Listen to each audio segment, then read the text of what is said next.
now I am just before the Principal Secretary, the Law Department. In fact, you are saying that it is right opposite to being placed in the High Court, and not only that, the Law Department is at the very ground stair of this monumental building. In the sense, what it means that the law is the very crux of the parliamentary democracy. But under the rediscovery of Vidhan Sabha, let me go inside the Law Department. And this is where I have come down here. This is the Principal Secretary who heads this Law Department, and this is his chamber. And his right behind me is working on many of the diverse functions. But coming to this Law Department, what exactly the function of the Law Department is to file the cases, particularly in the Supreme Court or in the High Court or in the branches of the division branches like Kalburgi and the other branches and tribunals, particularly if it is relevant to the government of Karnataka.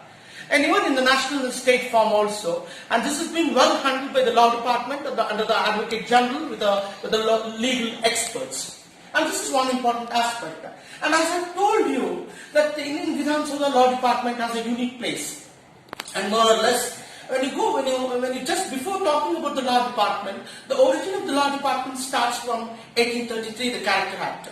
In fact, during that time, what I want to say is that the legislature, the Governor General of the Council, and he had a supreme power of legislation. And after that, in the Section 22 of 1861 legislature, Indian legislature, Indian Council Act, and there what happened, the powers of legislation was being done from 1820 to 1920. But before that, in 1919 Regulating Act, the Indian Dominion legislature, the Indian legislature got a power to legislation. After that, when the Indian Act was passed, that is Indian Independence Act was passed from 1947 until 1950, we got a full-fledged legislature. And this is a small intro of the Law Department. Well, this Law Department is headed by S.Y. Vathawati. His name is quite unique, and he was born on February 10th, 1962. In Belgaum, and he did his primary and secondary educations in Belgaum, and he was born to Ellamma and Savitrama, and he had a very long passion. The passion is that to give the social justice, and he enrolled us for graduation. After that, he rose to the various positions, right from the first track judge to the district head, the district session judge. And recently he got retired from the Chitradurga also, as he was posted as a Principal Secretary to the Law Department. And overall, there is a constitutional obligations to be done in the different branches from the Law Department.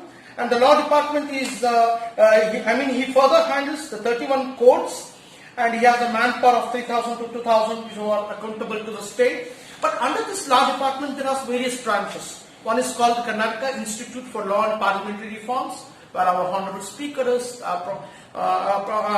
promotes it, and the Registrar General of Karnataka High Court, Karnataka Judicial Academy, Department of Advocate General, Karnataka State Human Rights Commission, Karnataka Law Commission of State, Karnataka Law University, and the Karnataka State Legal Service Authority, and almost all these branches comes under this department.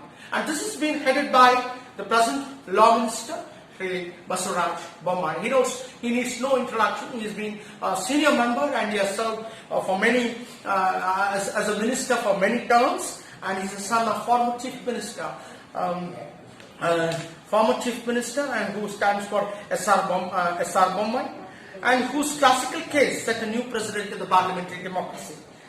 And with this, this is being done under the rediscovery of Vidhan Sabha, initiated by Vasanta Kavita, inputs by Srimati Kavita S, editor, Rajya Dharma, and presented by J. Jnanshekar. Namaste. Thank you very much.